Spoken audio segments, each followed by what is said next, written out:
में गुलिस्तान विमल में गुलिस्तान की ये कुछ लजीज फरिश्ते जब साथ घुले तो जी ललचाए और दिल कहे कि स्वाद की इस जुबान में खुद को ऐसा डुबाऊं कि निकल ना पाऊं। विमल की जुबान कुछ है ही ऐसी, मानते हैं ना? विमल बोलो जुबान केसरी।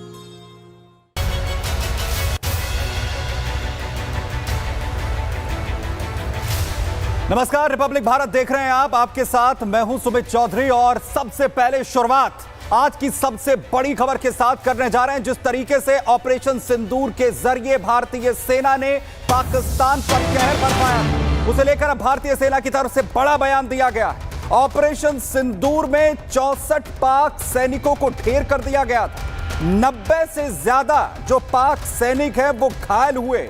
वहीं जवाबी कार्रवाई में 64 पाक सैनिकों को भारतीय सेना का कहना है कि ढेर किया गया, क्योंकि जिस तरह से बड़े हमले भारतीय सेना ने मुंहतोड़ जवाब देते हुए पाकिस्तान पर किए थे, हाहाकार मच गया था पाकिस्तान में। और अब आंकड़ा सामने आ रहा है, भारतीय सेना की तरफ से 64 पाक सैनिक जिन्हें ढेर किया गया, बड़े हमले, और 90 पाक सैनिक ऐसे जो घायल इन हमलों में हुए, क्योंकि एक के बाद एक बड़े अटैक भारतीय सेना की तरफ से बड़े हथियारों के जरिए अलग अलग टारगेट्स को सिंदूर केवल एक करते हुए ध्वस्त कर दिया गया पाकिस्तान में।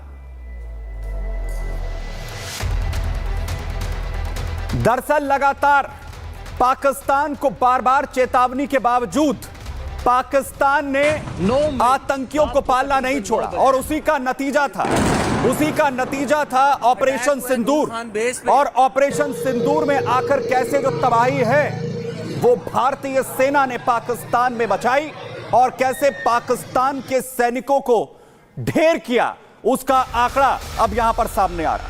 वहीं दूसरी तरफ भारत में छिपे हुए गद्दारों को ढूंढने के लिए लगातार जांच एजेंसियां एक्शन मोड में भी। आपको जानकर यह हैरानी होगी कि अभी तक 12 लोगों पर पाकिस्तान के लिए जासूसी करने के चलते शिकंजा कसा जा चुका है। ज्योति मल्होत्रा से शुरू हुआ सिलसिला मुरादाबाद से गिरफ्तार हुए शहजाद तक जा पहुंचा है। लेकिन सवाल यह है कि ऐसे कितने गद्दार हैं जो अभी भी छिपे हुए बैठे हैं? कब तक जो है वो टीमें उन तक पहुंचेगी और कब उनकी गिरफ्तार पकड़कर दुनिया के सामने लाया जाएगा?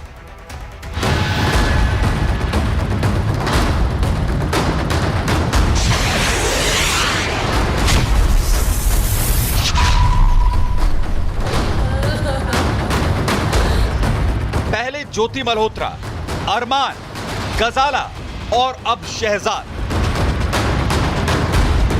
लगातार बढ़ते दिनों के साथ जासूसों की लिस्ट भी लंबी होती जा रही है। अब तक 12 जासूसों तक जांच एजेंसियां पहुंच चुकी। देश के साथ किस किस ने गद्दारी की, इसका चुन चुन कर हिसाब करने के लिए इन्हें ढूंढ ढूंढ कर बिलों से निकाला जा रहा है। जासूसों के खिलाफ सबसे बड़ी स्ट्राइक में यूपी एटीएस को बड़ी कामयाबी मिली, जिसमें यूपी के मुरादाबाद से जासूस शहजाद को धर दबोचा गया, जिस पर आरोप है कि वो पाकिस्तान की आईएसआई के लिए काम कर रहा था। साथ ही भारत की खुफिया जानकारियां पाकिस्तान में बैठे आतंक के आकाओं तक पहुंचा रहा था। रामपुर के रहने वाले शहजाद को पाकिस्तान के लिए जासूसी करने के आरोप में यूपी एटीएस ने गिरफ्तार किया है। एटीएस का कहना है कि शहजाद पाकिस्तान जाया करता था, अवैध तरीके से लोगों की मदद करता था। जो स्लीपर सेल हैं भारत में, उनकी पैसे देकर मदद जो है शहजाद द्वारा की जाती थी। सूत्रों के मुताबिक शहजाद पाकिस्तान की आईएसआई के लिए जासूसी करता था। शहजाद खुफिया जानकारी आईएसआई एजेंट्स को भेजता था। आईएसआई एजेंट्स को पैसा मुहैया करवाता था शहजाद। इसके अलावा तस्करी के बहाने लोगों को पाकिस्तान भेजने का भी आरोप शहजाद पर है। वहीं अवैध सामान की तस्करी करने में भी शहजाद के शामिल होने का आरोप है। हालांकि शहजाद पर लगे आरोप पर उसकी पत्नी का कहना है कि शहजाद को फंसाया जा रहा है, वो सिर्फ कपड़े का व्यापारी है। लेकिन उसकी पत्नी ने जरूर माना कि शहजाद पाकिस्तान गया था। वो बेकसूर है, उनको फंसाया जा रहा। पाकिस्तान गया था, गए थे एकदम, उनके रिश्तेदार अपने चले जाओ, मैं रिश्तेदार में तुम भी चले जाओगे रिश्तेदार। ये तो उस बंदे को फंसा दो। जहां एक तरफ शहजाद से पूछताछ शुरू हो चुकी है, तो वहीं जासूसी के आरोप में जांच एजेंसियों के शिकंजे में यूट्यूबर ज्योति को लेकर बड़े खुलासे हो रहे हैं। पिछले 7 साल में ज्योति ने 7 देशों का दौरा किया। 2018 में ज्योति ने पासपोर्ट बनवाया। 2023 में पहली बार ज्योति पाकिस्तान गई। वहीं 2025 मार्च में भी ज्योति ने पाकिस्तान का दौरा किया। इसके साथ ही पहलगाम हमले के बाद पाक एम्बेसी में केक लाने वाले शख्स को लेकर भी बड़ा खुलासा हुआ है। ज्योति के वीडियो में नजर आया पाक एम्बेसी में केक लाने वाला शख्स। पाकिस्तान में ज्योति के साथ नजर आया शख्स। पहलगाम हमले के बाद पाक एम्बेसी में दरअसल केक मंगवाया गया था, जिसे एक शख्स लेकर पहुंचा था, जिस पर खूब सवाल भी उठे थे। वही शख्स ज्योति के वीडियो में भी नजर आ रहा है, जिसमें दावा किया जा रहा है कि इस शख्स से ज्योति की मुलाकात पाकिस्तान में हुई थी। जांच टीमें अब खंगालने में लगी हैं कि ज्योति और केक लाने वाले शख्स का आखिर क्या कनेक्शन है। लेकिन ज्योति को अपने किए पर पछतावा हो, ऐसा भी नहीं है। सूत्रों के मुताबिक उसने पूछताछ में कहा है कि अपनी अभिव्यक्ति की आजादी का उसने इस्तेमाल किया। उसे नहीं लगता कि उसने कुछ भी गलत किया है। पूछताछ से लग रहा है कि उसका ब्रेन वॉश किया गया है। पहलगाम हमले के बाद वो वीडियो में सुरक्षा पर सवाल उठाती भी नजर आई थी। वहीं ज्योति के पिता भी अब सवालों के घेरे में नजर आ रहे हैं। ज्योति के पिता ने पहले उसके पाकिस्तान जाने की जानकारी नहीं होने की बात कही थी। अब उनका कहना है कि ज्योति पाकिस्तान गई थी, उन्हें ये जानकारी थी। ज्योति के पिता के बदलते बयान भी लगातार अब शक पैदा कर रहे हैं।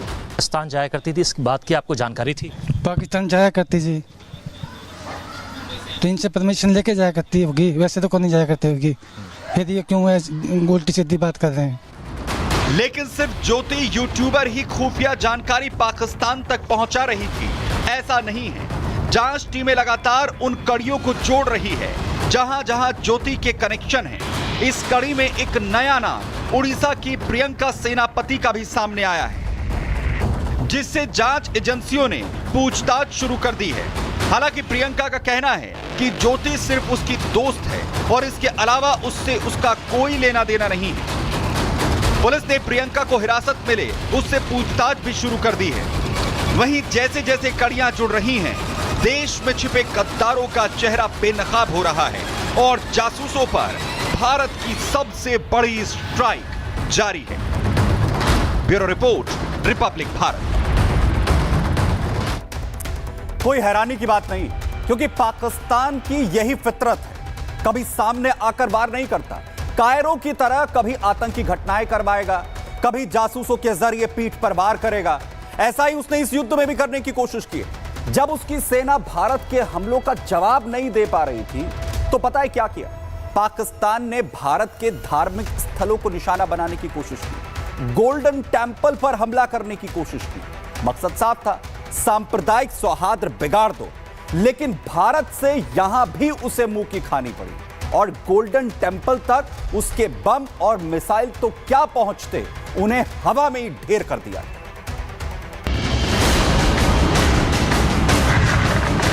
ओए!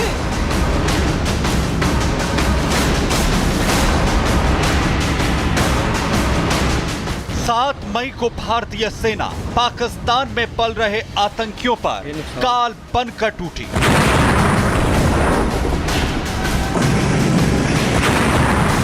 भारतीय सेना ने इतने बम मारे कि मुल्ला मुनीर और शहबाज की इन धमाकों की गूंज से सिट्टी पिट्टी गुम हो गई।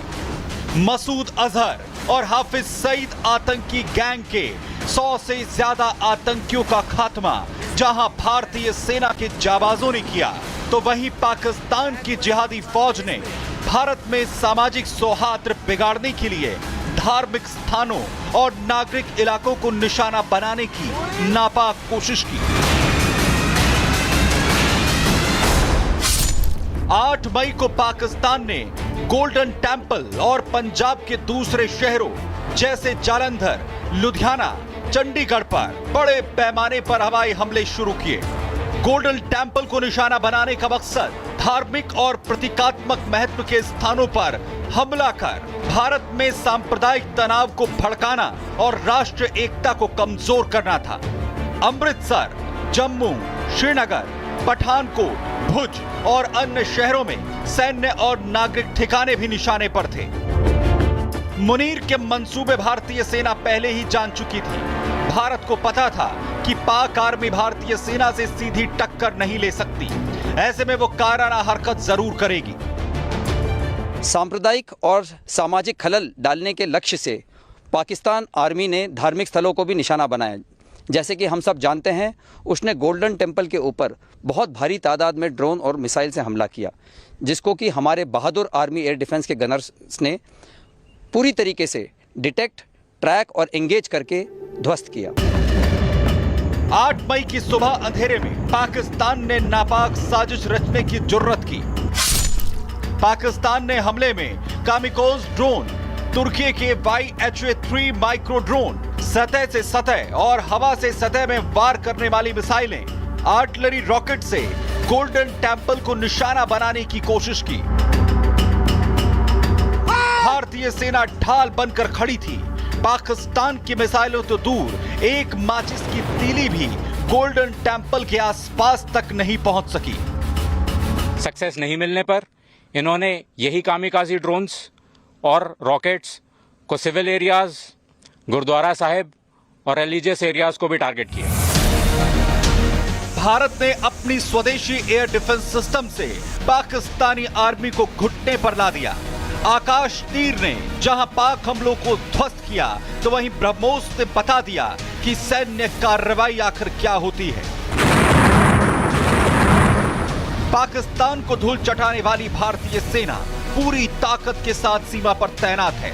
पाकिस्तान की कोई भी साजिश भारत की सीमा के अंदर सफल नहीं हो सकती। Bureau report, Republic Bharat. Bharat माता की, भारत माता की, भारत माता की। तो भारतीय जवानों ने जबरदस्त प्रहार पाकिस्तान पर इस दौरान किया। उधर भारत के वीर सपूतों ने जब पाकिस्तान पर करारा वार किया तो पूरा देश ये उम्मीद कर रहा था कि विपक्ष भी साथ देगा। काफी हद तक दिया भी। लेकिन अब जब पूरी दुनिया के सामने पाकिस्तान को एक्सपोज करने के लिए सांसदों की केंद्र की तरफ से अलग अलग पार्टियों के सांसदों की एक टीम बनाई गई, तो ममता बनर्जी ने हाथ पीछे खींच लिए। हर कोई पूछ रहा है क्यों?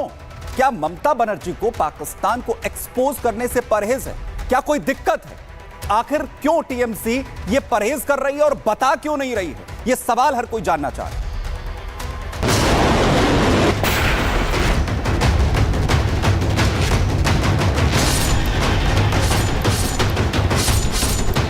क्या पाकिस्तान की पोल खोलने में ममता बनर्जी को दिक्कत है? सीए और एनआरसी का खुलकर विरोध करने वाली ममता को पाकिस्तान का विरोध करने से परहेज क्यों?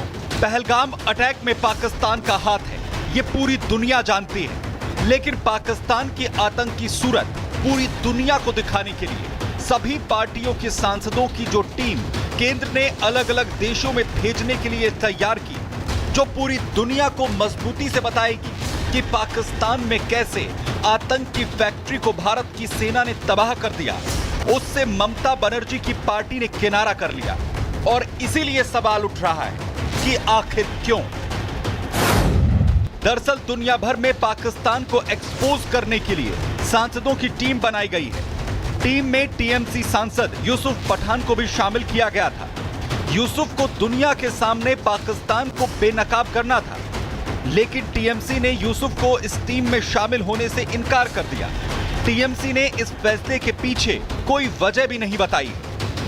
I said that they cannot decide the name. If they request us, the mother party, the party will decide the name. This is the customary, this is the system. We are totally with the central government regarding external affairs policy, and we are fully supporting them. We don't have any hesitation to say that. Mamata Banerjee कह रही हैं कि विदेश नीति पर केंद्र के साथ हैं, लेकिन सवाल है कि ये कैसा साथ है? पहले ही घुसपैठियों को संरक्षण और तुष्टीकरण के आरोप ममता पर लगते रहे हैं। ऐसे में सवाल ये भी है कि क्या महज बीजेपी से सियासी खींचतान के चलते ममता इस टीम में नहीं जुड़ना चाहती हैं, या फिर पाकिस्तान के खिलाफ अपना मुंह नहीं खोलना चाहती हैं ममता बनर्जी? ममता बनर्जी अपने वोट बैंक को तुष्टीकरण के लिए यूसुफ पठान का नाम विथड्रॉ किया। जैसे पाकिस्तान का खिलाफ कुछ बोलना नहीं पड़े, अपने वोट बैंक बरकरार रखे। कि यहाँ भी राय बटी हुई है, ये अभी तय होना है कि वो जब देश की टीम बन रही है उसमें यूसुफ पठान को जब सेलेक्ट किया गया है तो वो कौन उनको रोकेगा। यूसुफ पठान तो देश के लिए खेले हैं और ये भी देश के लिए अपनी बात रखने ये टीम जा रही है। ये भी टीम इंडिया है, क्रिकेट की नहीं है। ये पाकिस्तान को एक्सपोज करने की टीम है जो ऑपरेशन सिंदूर की गाथा बताएगी और कोई देशभक्त पार्टी मना नहीं करेगी किसी को जाने के लिए, ऐसा मेरा विश्वास है। वहीं सियासी रेस में कांग्रेस पार्टी टीएमसी से भी आगे है। राहुल गांधी पहलगाम हमले और सेना के ऑपरेशन सिंदूर पर लगातार सवाल खड़े करने से बाज नहीं आ रहे हैं। पहलगाम अटैक के बाद रॉबर्ट वाड्रा पाकिस्तान को पहले ही क्लीन चिट दे चुके हैं और अब राहुल गांधी का पाक प्रेम छुपाए नहीं छुप रहा है। राहुल के बाद कांग्रेस पार्टी विरोध की लाइन पर आगे बढ़ने लगी और देखते ही देखते अपने ही सांसद शशि थरूर के डेलीगेशन में शामिल होने पर आपत्ति जताने लगे। और राहुल जी ने क्या कौन सी गलत बात कही है? क्या जनता को जानने का अधिकार नहीं है? पूरी दुनिया में चर्चा चल रही है, उसका हम जवाब नहीं देंगे? पाकिस्तान में पूरा खबरें आ रही कि पूरे देश में माहौल, खुशी का माहौल है कि हम लड़ाई जीत गए, तो क्या उसका जवाब नहीं देना चाहिए? तो जो देश में हित में है उसको उन्हें स्वीकार करना चाहिए और इस पर जो है वो मैंने इसीलिए कहा ना कि आप हर देश की जीत पर जो है वो कन्फ्यूज़न का जो है वो गीत गाना शुरू करेंगे तो ये लोग एक्सेप्ट नहीं करेंगे। हम 4 नाम देते हैं, उनमें से एक नाम लेते हैं, 4 अपना नाम जोड़ते हैं। ये क्या, किस तरह की राजनीति है? जब तक आप अपनी राजनीति नहीं बदलोगे, घर के अंदर ध्रुवीकरण की राजनीति नहीं बदलोगे, जहरीली मानसिकता की राजनीति नहीं बदलोगे, ये इसका कुछ असर होने वाला, ऐसे डेलीगेशन का कुछ असर नहीं होने वाला। तो ऑल पार्टी डेलीगेशन में कांग्रेस के जो अन्य नेता का नाम है, इस पर कांग्रेस जेलस क्यों है? शशि थरूर का अनुभव है, वो यूएन में भी रहे हैं, बहुत दिन काम किया है, बड़ी पहचान है। तो वो जिन नामों को भारत सरकार ने सेलेक्ट किया है वो सब जो कांग्रेस के नेता हैं उस पर कांग्रेस को गर्व करना चाहिए, न कि विवाद करना चाहिए। एक और देश के जवान सीमा पर दुश्मनों को करारा जवाब दे रहे हैं, तो वहीं कांग्रेस और टीएमसी अपनी राजनीतिक महत्वाकांक्षा को भूल नहीं पा रही है। जाहिर है सवाल तो उठेंगे ही, आखिर पाकिस्तान के खिलाफ बोलने से टीएमसी को क्या परेशानी है और कांग्रेस सेना पर बार बार क्यों सवाल उठा रही है? Bureau report, Republic Bharat. भाई, भारतीय सेना ने इस युद्ध में पाकिस्तान की सेना के कैसे छक्के छुड़ाए और भारतीय जाबाजों ने आखिर कैसे अपने शौर्य का प्रदर्शन किया, इसके लिए हमारे सहयोगी गुरसिमरन ने बॉर्डर से खास आपके लिए एक एक्सक्लूसिव रिपोर्ट भेजी है जिसे आपको जरूर देखना चाहिए। भारत माता की जय! भारत माता की जय! भारत माता की जय!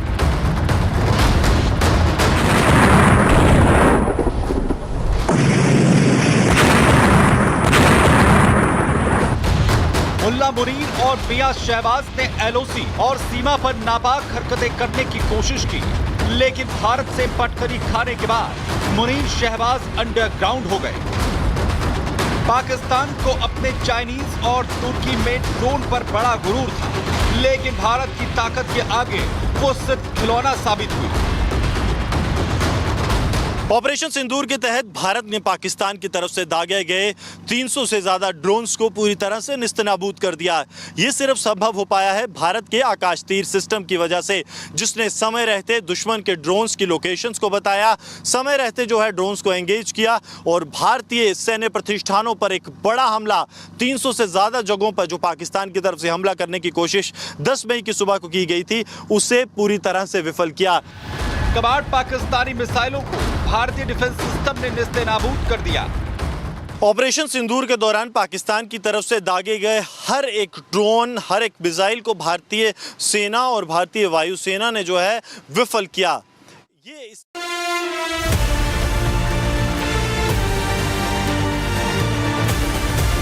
कि ये कुछ लजीज फरिश्ते जब साथ घुले तो जी ललचाए और दिल कहे कि स्वाद की जुबां में खुद को ऐसे डुबाऊं कि निकल ना पाऊं। विमल की जुबां कुछ है ही ऐसी, मानते हैं विमल, बोलो जुबां कैसी।